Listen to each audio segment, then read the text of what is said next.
but I lost my connection to the invite a guest, but I'm not actually streaming at the moment. I don't believe. Um,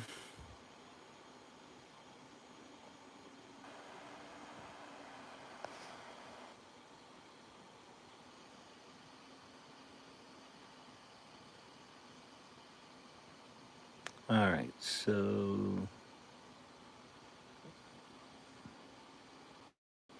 huh. I don't know what I'm doing. I'm trying to figure this out. I was trying to do a broadcast from the computer and add in the phone, but what I've done is put the phone on apparently live, which I'm not sure how we can do that. Um, hmm. All right, so what happens?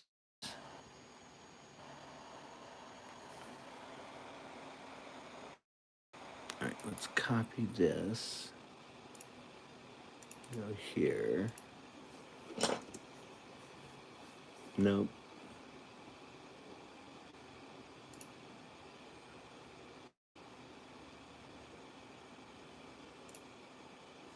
I never told OBS to start streaming.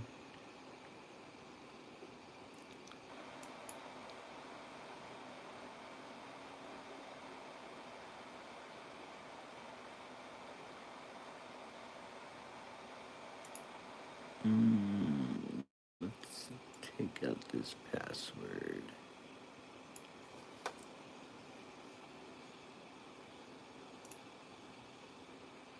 All right, so if we're streaming, actually, I'll be able to go on my tablet here.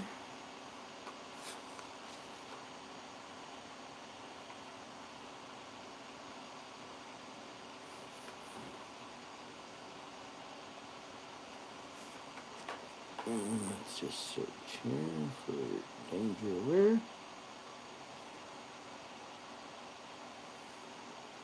Now my internet keeps cutting it out, so if I lose you folks, that's what's going on.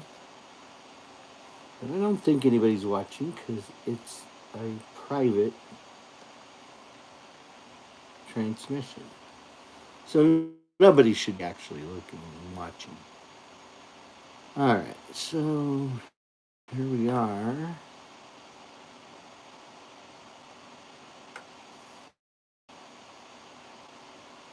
And it says I'm live, so let's take a look here, see what I'm getting. It says I'm live, so let's take a look. So there we are. I'm live. But I'm live from the phone, I'm not live from the computer. I'm live. But I'm live from the phone, I'm not live from the computer. So, hello. I've got my tablet set up so I can see myself. Let me turn it down. I do know it's working. I'm just getting there. Oh, someone is watching. Mr. Bones, Mr. Football. Hello, Mr. Football. And someone being in. Hello. Thank you for popping in. I'm not sure how. It says 12 people watching. Wow. I'm surprised. So, excuse me while I'm trying to figure all this out. I am streaming live on a computer, I thought. It says I'm streaming and it shows everything there, but it's not what I'm showing on the tablet. So, what I was trying to do was do the transmission through the computer and add in the phone because we have a gentleman. His name is Chef Craig Howell. He was out there on a bicycle and he is riding a bicycle across America to spread awareness for Danger Aware. And we are a nonprofit for the prevention of abuse through educating with play and entertainment. So if you're wondering who I am and what I'm doing, I'm the Chief Information Officer. I have been working with computers since 1977. So I'm trying to figure out this OBS software to transmit over the computer, and I pulled up YouTube Studio on phone, and here I am. I thought I was trying to add in the phone, but instead it took over the transmission. So I'm showing on my computer that it's showing that I'm live, but I don't know. All right, so hello, hi, thank you for being here. I thought this was going to be a private transmission. I didn't really expect anyone to be seeing this. So thank you. I'm doing fine quality. You know, if you want to see what we're doing, you can look at our other videos that I've put out, and you can visit our website, dangeraware.org. We're a nonprofit for the prevention of abuse. And what I've been doing is trying to create new cartoon characters that we can use to put out cartoons for kids that, while they're watching the cartoons and the comic strip, because I started with comic strip, they can learn personal rights and how to call out abuse and how to recognize the early stages, and so they can call it out. So, um, thank you. Quality 10 FN. Um, I hope I'm saying that right. But yeah, I'm seeing you both on my phone and on my tablet. That's why I keep looking away here. I apologize. I'm not used to live broadcasting. So thank you for jumping in. It must be because when I started the phone broadcast, it was not as a private, but the one I'm doing through the computer I have set as private. So that's why things are happening the way they are. Anyway, thank you for dropping in. Please hit the like and subscribe for us. We need all the help can get. But as I was saying, we've got a guy riding a bicycle across America.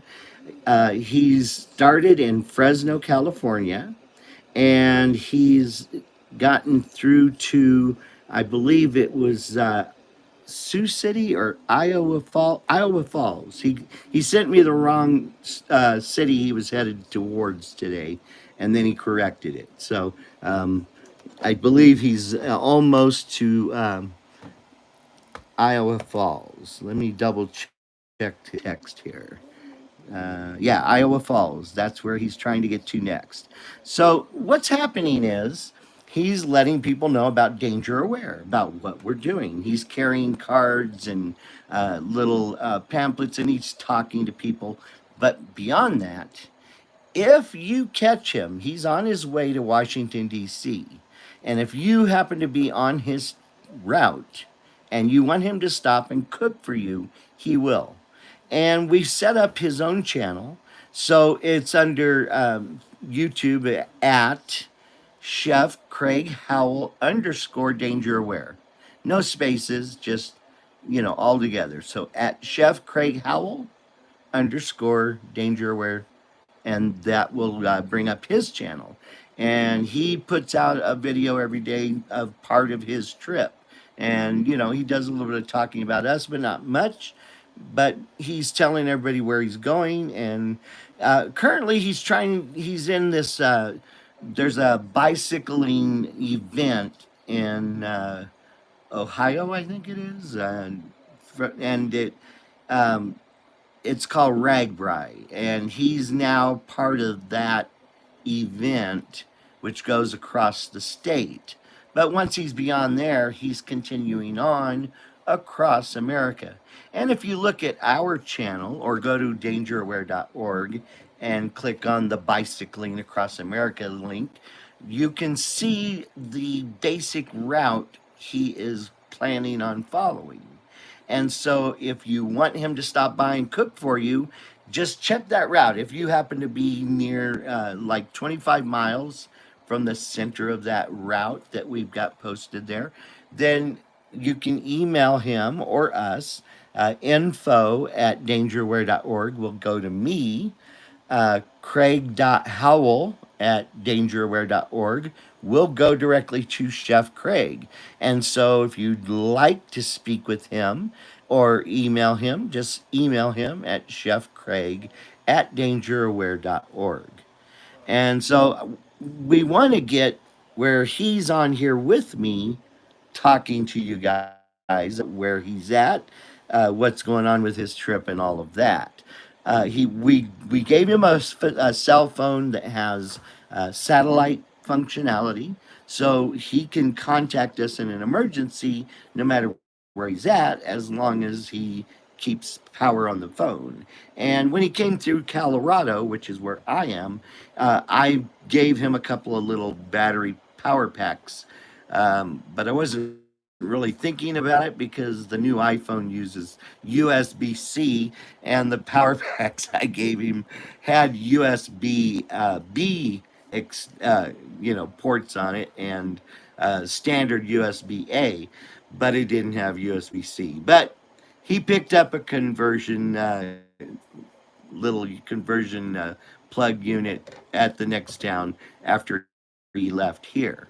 Now, when he was here, we played the first public game of Respect My Personal Space, and that is DangerWare's first desktop game that we have.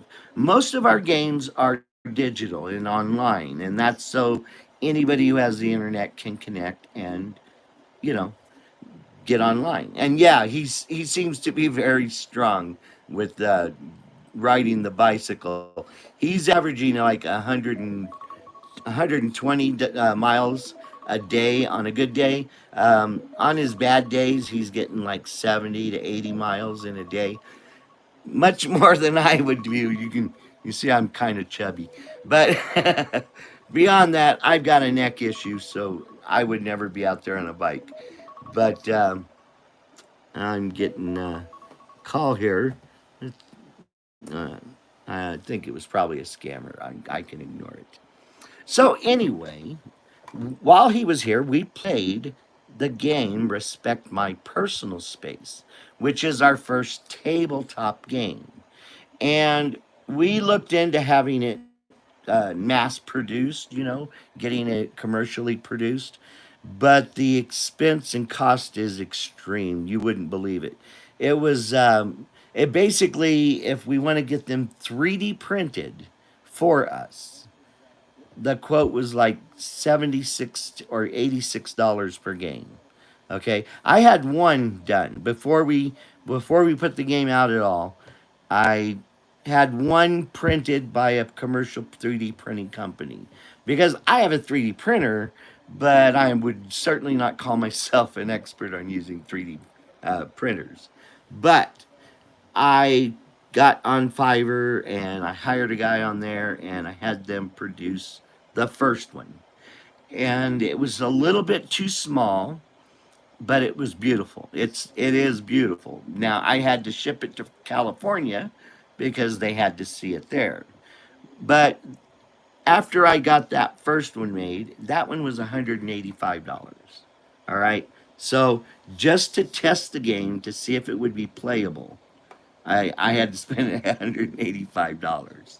So I got the game printed and sent back to me. Came out beautiful, and I tested the play, and it works really well. It plays really well, just as I had planned it. And I'm a longtime gamer. I've been programming computers since 1977, and I wrote a slot machine program at that time in 1977. So I've been writing computer software and games since 77. So uh, I wouldn't call myself a game programmer because most of my software has to do with business, not with playing. But I know all of the concepts and functionality requirements and all of that. So, anyway, if you have a 3D printer, we want you to help us by printing out one of our games and giving it away to someone. So It's called Respect My Personal Space. You can go to our website, dangeraware.org, and you can download the files to 3D print it on your 3D printer. So I've been printing them on my 3D printer, which is MakerBot Replicator 5 from many, many years ago. And so it's producing them at about one per week. And I've got one here when I was, I'm working on putting out the video of Craig and I playing with a heads up display so that you can see us playing the game and almost exactly where the pieces are going. I make mistakes. So I've got the board here. I'm uncovering it with all of the pieces, and hopefully I can get this video out later today that will show you us playing the game, where you can also see what plays we were making. So here is the board game for Respect My Personal Space, and it's 3D printed. You can see it's kind of like a little pyramid, and in this inside there it kind of says respect my personal space and dangeraware.org. So no big deal. You can't really make that out very well unless you've got a much better 3D printer than I do. So this is right side up for the game, and you can see how there's four major colored areas, then a center white, and then the black area is the neutral zone. And what happens is we put the game on a balancing spire. So this is a pyramid basically, a real stubby one. And we put that on the spire, which is right here. Just I have to reach for it. So uh, the spire here, it also says danger aware and respect my personal space. But we put this down, and then the board balances on that. And then we've got these little astronauts. Now, my 3D printer only prints in one color, but these can be printed in color when you download the files. If you download the object files, those will give you the functional colors so that you can print these out in color. So I've got green and I've got purple or violet colored astronauts. And as you can see, they're off balance. They don't balance to center. They're off balance like this intentionally. And you see the quality here is not great. Like I said, my printer is like 15 years old. So what and we can't afford to have these made. If we get them made in mass, like I said, the first one was $185. To get them made in mass, we need to get 1,000 made. To get 1,000 made is $78,000 plus shipping. And that's from some company in Europe.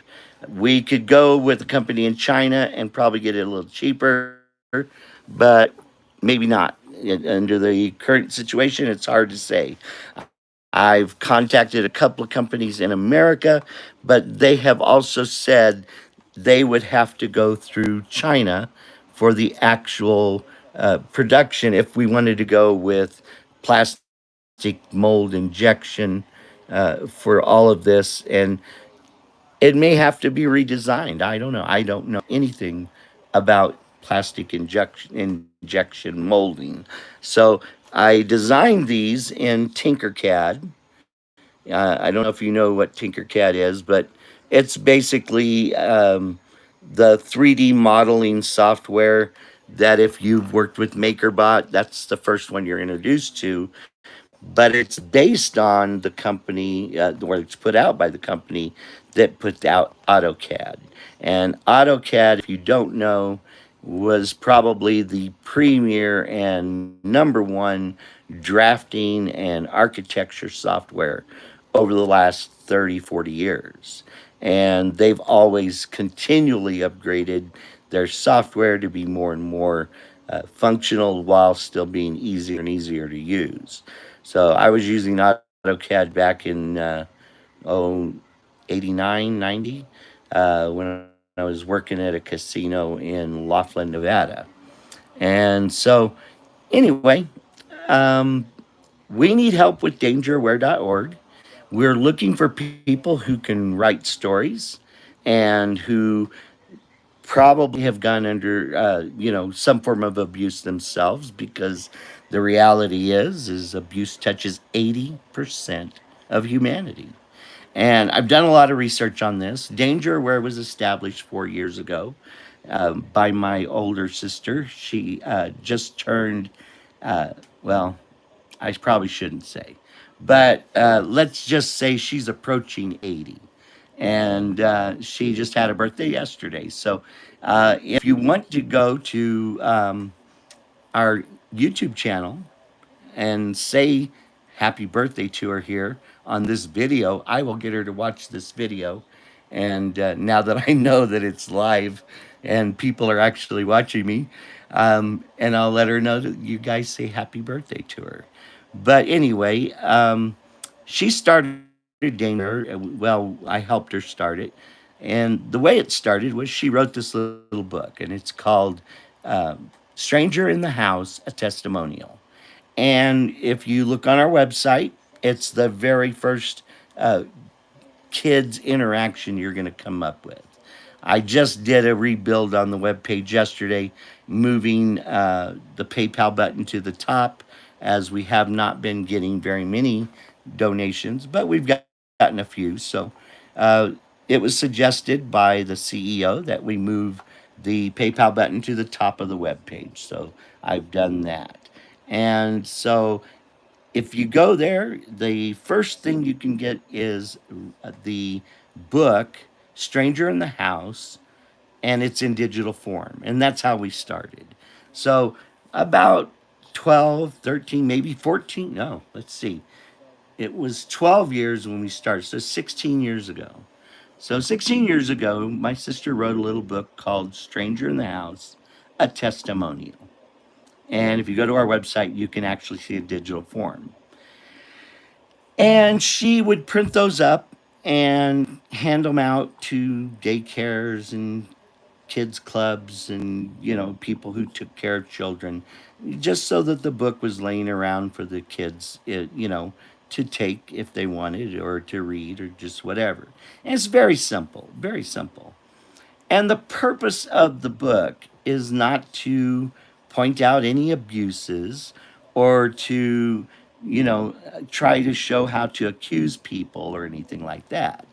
But what it does is it goes through a series of different situations that the book is meant for a child and a parent to sit together and go through. And so every page talks about situations that could easily turn into abusive situations. And so she put that book out and would give it away. And, she did this for years. And so I was watching videos on YouTube, of course. And there's a guy on YouTube, if you don't know, his name is the Irish Demon. And when he was on, I was watching him one day, and he started talking about capturing a predator in Ireland.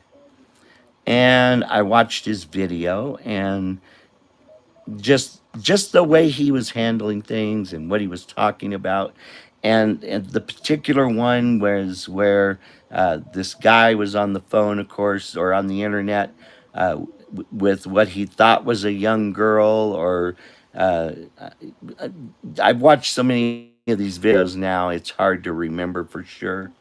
But it's what inspired me to call my sister. And I told her, hey, that book you put out, Stranger in the House, you need to do a new one called Stranger on the Internet. And we need to start putting that out. And so we discussed it, and we worked around, well, what can we actually do? What do we have the ability to actually do? So I told her, well, let's put the book on the internet. We'll We'll make it a digital book and we'll put it on the internet where people can just flip through the pages and read the pages. And that way it's available to anybody. She did release it on Amazon, and it's free on Amazon if you have Kindle. So you can go on Kindle and get it for free. And I think it's for sale for something like $6 or $7, but I don't think she actually ever sold one through Amazon. So that didn't work much. But we understood, we need to make this where it doesn't cost anybody, because even if you get it online for free, you've got to have a way to download it or get it sent to you. So we thought, well, let's make it where just anybody who has some kind of internet access can just get to it. And so we created Larilla Fonda Books. Her name is Larilla Fonda. And so we created larillafonda.com. And was before Danger Aware. And we had the book digitized by a professional. Instead of me doing it by programming with my programming expertise in desktop software, I hired somebody who, had some experience with games. And I had them digitize the book for us. And they did such an awesome job. We were blown away. We did not really expect them to go through the amount of work they obviously went through to create that book for us. And if you go to dangeraware.org, like I said, it's there. But it's going to actually take you, I think, to larillafondabooks.com. But it doesn't matter because she does all this for Dangerware anyway. We haven't made any money. We're not here to make money. We're here to change the world. So, I'm volunteering. She's volunteering. In fact, she sold 2 houses in order to get the funds to buy the building that Dangerware is now in. Now, she didn't give it to Dangerware. I don't want people to to think that that's what she's done. No, she bought the building and then she rents it to Dangerware. But she rents it to Dangerware at 50% the going rate for that area of town in Fresno, California. And that is in a contract for 20 years. And that 20 years can be extended to another 20 years. And Dangerware has first option to buy the building should it ever go up for sale. So even if she passes, the building will belong to the use for Dangerware as long as we can pay that 50% rent. So, and she usually puts that 50% right back into Dangerware. Like I said, she's nearing 80, and so this is her mission now. When I called her, the first time I told her, I said, you need to write this new book. You need to write Stranger on the Internet and start teaching kids to be wary of what's happening on the internet, where 7, 8 year olds are being lured away from their homes by people on the internet. And that's what Irish Demon was doing. And so I said, we got to do this. We can't just let things continue as they are. Because, we grew up hearing stranger danger. Seriously. But if you'll look at most of the biggest stories about abuse in recent years, it's been family danger. And some of it's truly horrendous. Um, but anyway, I don't want to get into those because if you want to watch those videos, they're out there on YouTube. And, I get them in my feed every day because it's what we're fighting. And if I can find something new that will make me think of something we can do to put out there on Danger Aware to make, one kid comes in and sees that one thing and they go, oh, I need to say something. And that's what we're trying to teach. We're trying to teach that there are early stages to abuse in most cases. Not always, but in most cases, there are some early stages. And it doesn't matter whether it's physical abuse, mental abuse, emotional abuse, put whatever header you want in front of the word abuse, and they all pretty much follow the same 7 steps of process. And the first one is to find a target, so we call that targeting. And then, you find the perpetrator finds a victim, whether they come across that victim by happenstance and they go, oh, this is somebody I can manipulate, or if they seek them out by pretending to be somebody else, which is how a lot of the ones on the internet are doing it. They're pretending to be children, and they talk to children while pretending to be children, and they talk these children into doing things that a child would never accept if they heard it from an adult, seriously. But if they think they're hearing it from a child, they think it has more validity because it's more like what their life is like. And that's how these people do this. So the first thing is they target, they find somebody. The second step is befriending. And so they become best friends with that person, but without the proper preambles that usually go with making a friend.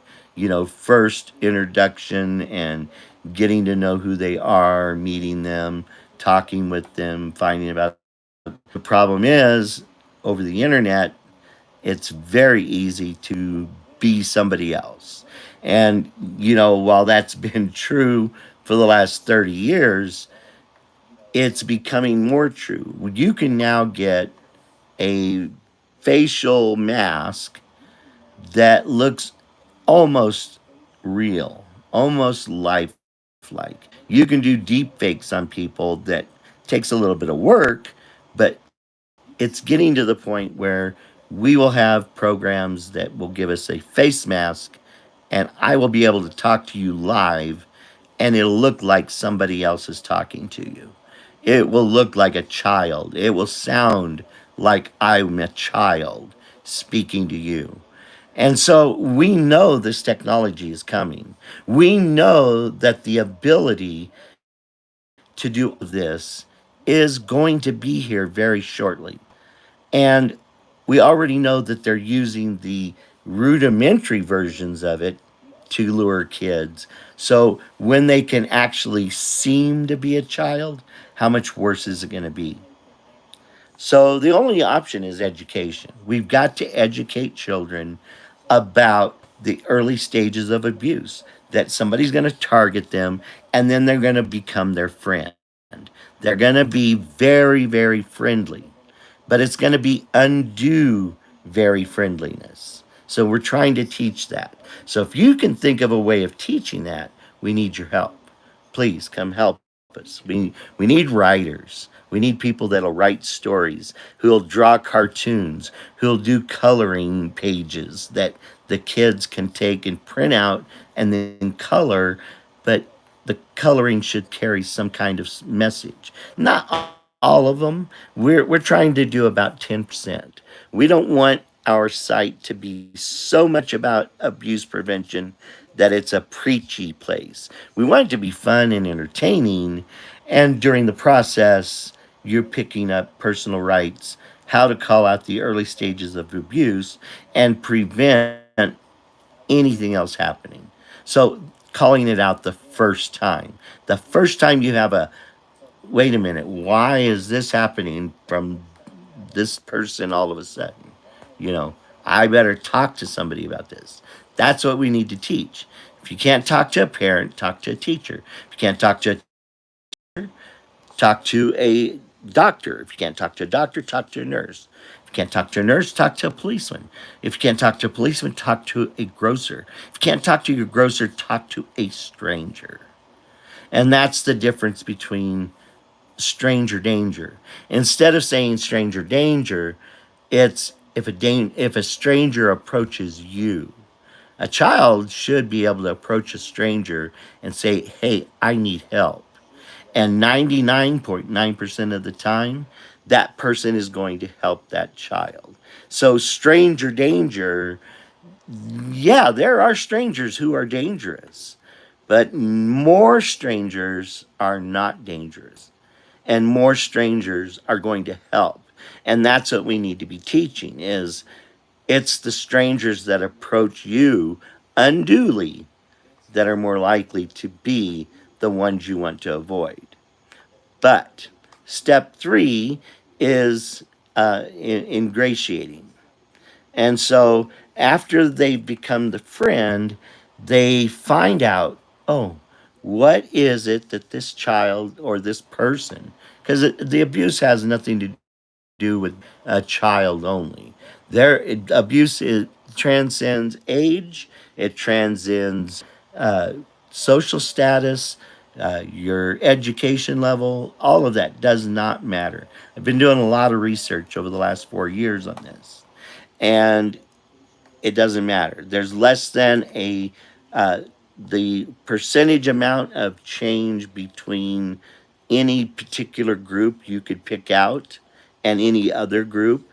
The difference is still within the margin of error. All right. So less than 2.5% difference when you group. So some people out there say, "Oh, well, the churches are so, abusive. There's people." No, it doesn't matter. It happens actually. A recent study showed that it happens more in school than anywhere else. And so keep that in mind that the problem with that is every report on abuse is a self-reporting situation. So one study will get one set of numbers and another study will get a whole different set of numbers because it's a self-reporting issue. And if the person who's been abused is not reporting it, it's not getting recorded anywhere. And we've had a number of elderly gentlemen come to us and say, "Oh, we love what you're doing. Here's my story, and I've never told anyone." And they're in their 70s or 80s, even. So we know it's a rampant problem. And we've discovered that it is a human condition across all kinds of, any kind of metric you want to choose. Abuse is going to still run at about 80% of the people will have been touched directly by it. That means either they were abused or somebody they know was abused. And so that's what we're trying to change is we're trying to make it so you can teach children without making them scared, without putting fear in them about strangers. Instead, we want to teach them about the processes. So after ingratiating, well, I don't think I covered ingratiating very well. Ingratiating is where you find uh, what the victim needs and you try to provide that to them. So that could be love. That's generally the one. Uh, a lot of children feel unloved, even though their parents care about them deeply. They feel unloved by those around them. And when they can't express that, they are actually feeling loneliness of their peers. They can turn that on. Well, my parents aren't giving me what I need. When the reality is their parents love them deeply, but the parent may not know that they're having trouble socializing. And so a lot of children feel that they are cut off from their peers, that they don't fit in. And, I'm sure everybody listening has had that feeling themselves, that they were outside of the group. They weren't part of the in group. group and those guys that were making all the fun and doing all the great things. So those are the kind of children that uh, predators are looking for to target. So they target them and then they befriend them. Then they find out, well, are you a rich kid? You don't need things, right? So it must be attention. And so they start lavishing them with attention. If they need money, if they're a poor kid, they'll give them money or they'll give them things so that the kid feels like they're getting much more than they're getting from their current situation. And that's how they get them prepared. This is all part of what's called grooming. Now, I know that word has been bantied about a lot and used quite a bit to the point where people they probably don't even understand what the word means, but it means preparation. It means not the abuse, but getting the child or the person ready to accept the abuse. So after ingratiating comes conspiracy. So with conspiracy comes the secrets. They start telling secrets. Now, in the beginning, the secrets are going to be harmless. They're going to be tests to see if the quote unquote victim tells any of the secrets. So all the secrets will be silly or inconsequential, or really the only purpose of them is to find out if that silly story ever comes back. And if that silly story comes back, they know that child is going to speak out. And that's what we want. We want those children to tell somebody about the secrets somebody else is telling them. If they don't tell their parent, they need to tell their teacher.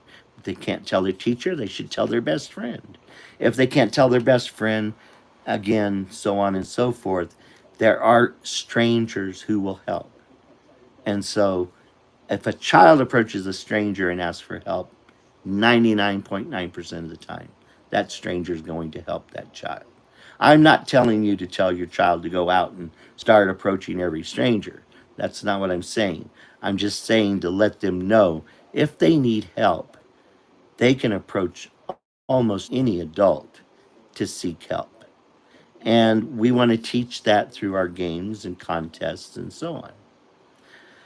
So after secrets, now secrets is progressive, as is abuse. Abuse does not start at a low level and then just continue on at that level forever. It will get worse. It will always get worse.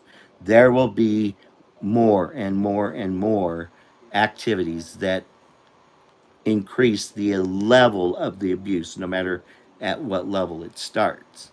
So we want to be sure that we're teaching the processes, not the actions.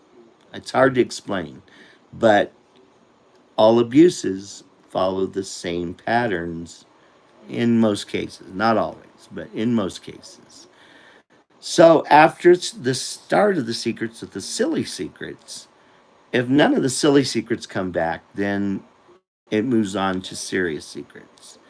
And then once the serious secrets are not coming back, then the perpetrator knows they can move forward to the next stage, which is indoctrination. Now, indoctrination is where you introduce the victim to the preferred type of abuse. So if it's like verbal abuse, it may just start out with calling names, and at first it might be silly names. But if it's not called out, if the person being called the silly names does not say, that is hurting me emotionally, it's going to continue. Excuse me, I got to take a drink. So we need to teach them to call it out the first time they feel something is not right. If it's allowed to continue, it will get worse. So the silly names will turn into abusive names like dummy or stupid or things like that. And, while the true meanings of those words are not meant to be abusive, we all know that that's exactly how they are generally used. So after the indoctrination of the type of abuse, it will escalate with each instant. So, with verbal abuse, like I said, silly names, then more serious names, then belittling. That's the next step after the names is belittling, is you're worthless. You're not worth any time for me to spend time with you because you're not worth it. There's the belittling and all of that. So after that, what happens? When you're thinking, well, that's bad.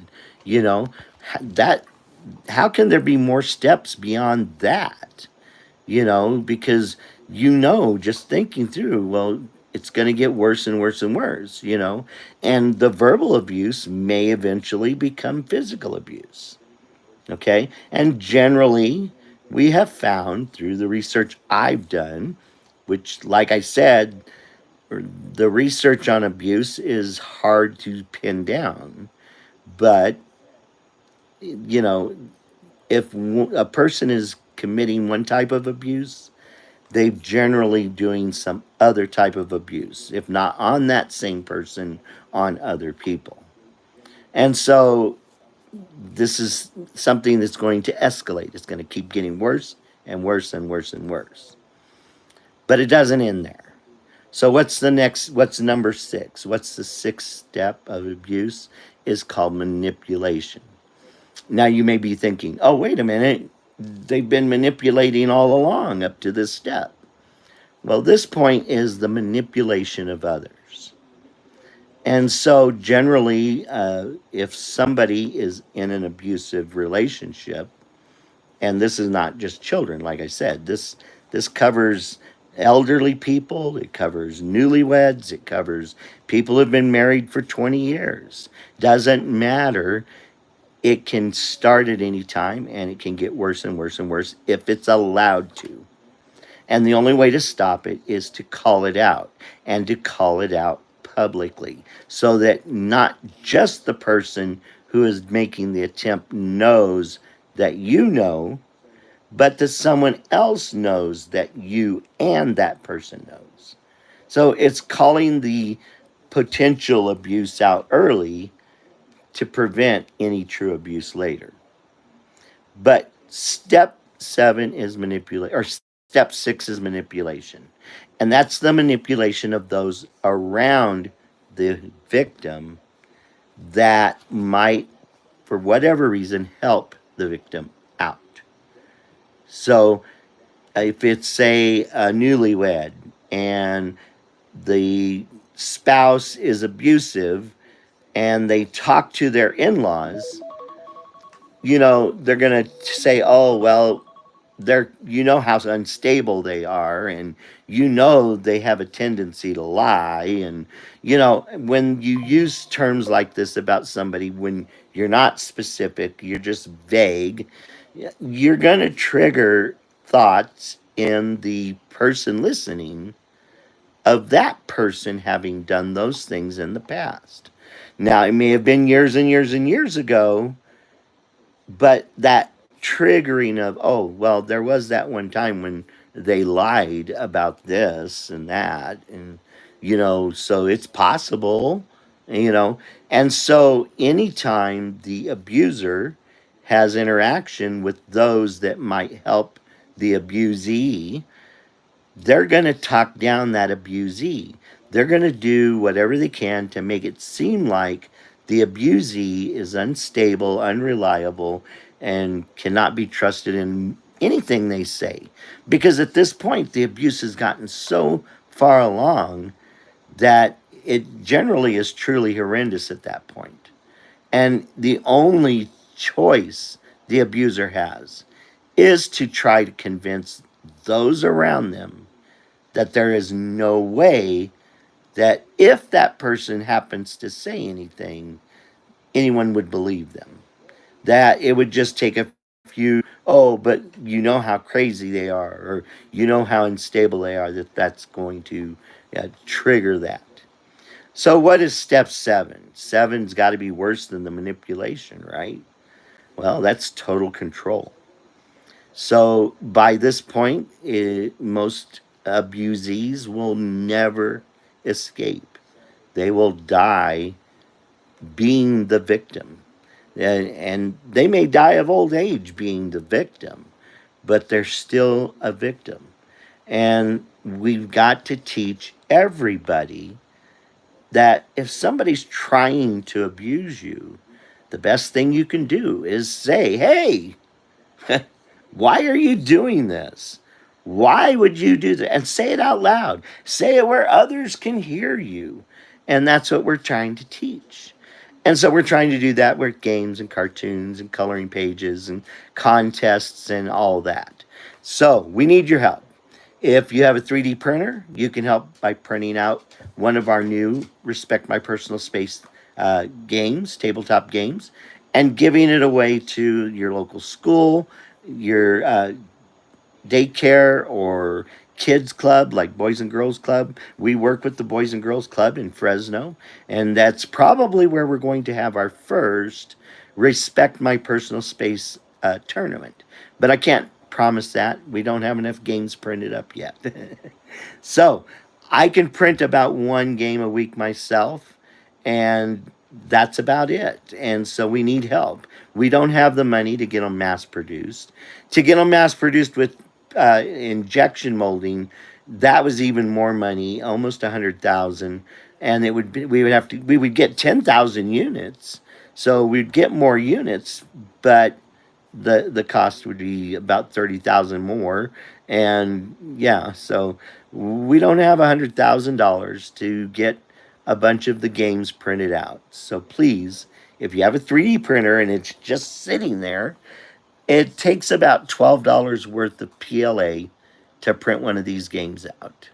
So take a look at it and watch the video. And my video just finished compiling, so I should be able to have it posted on YouTube in about an hour.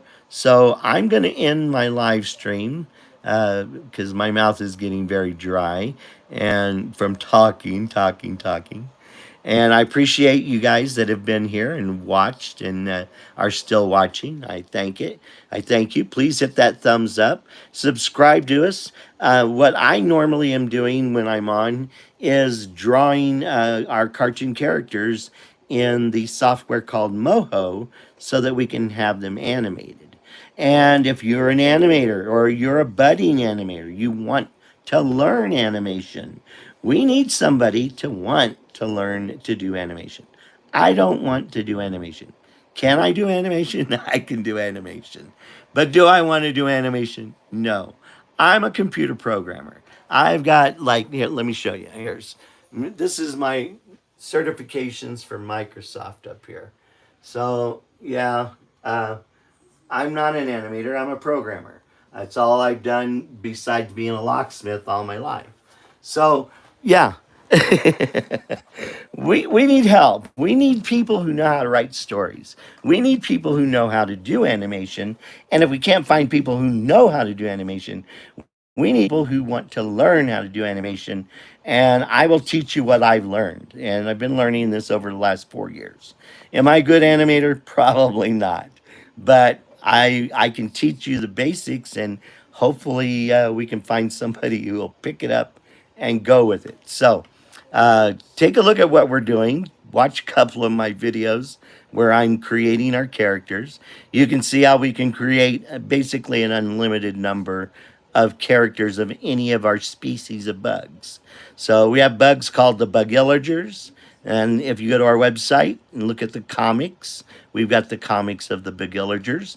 And we can now create literally an unlimited number of each of those characters. So somebody can come in and create a new story and create new characters and pop them up and have them on screen in hours or days, literally, if they, depends on the a level of detail they want to go to, you know. But if you watch my videos, you can learn how to use Moho and then hopefully learn to do the animation. So far, I haven't done any animation on my videos. I've just been showing how to create characters because it takes a lot. They're puppets. So if you want a good puppet that can do a lot, it takes a lot of work. If you want a simple, like you can do a stick figure just a few minutes and be animating a stick figure. It doesn't matter what the animation level is. What matters is the stories. And that's what we need. We need somebody writing stories. So if you want to help, come and help us. Give us a call. Give us an email to info@dangeraware.org and say, hey, I'd like to help. And we'll find out what you can do, and then we'll let you do it. You have a great day. Thanks for watching. Hit the like, hit the subscribe. And hopefully, the next time I do this, I'll know a little bit more about what I'm doing. And maybe we can get Craig Howell, the chef, on here with me and we can share the screen. So, talk to you later. Have a good day. I'm trying to figure out how to stop. So, there. Yes, I'm sure I want to.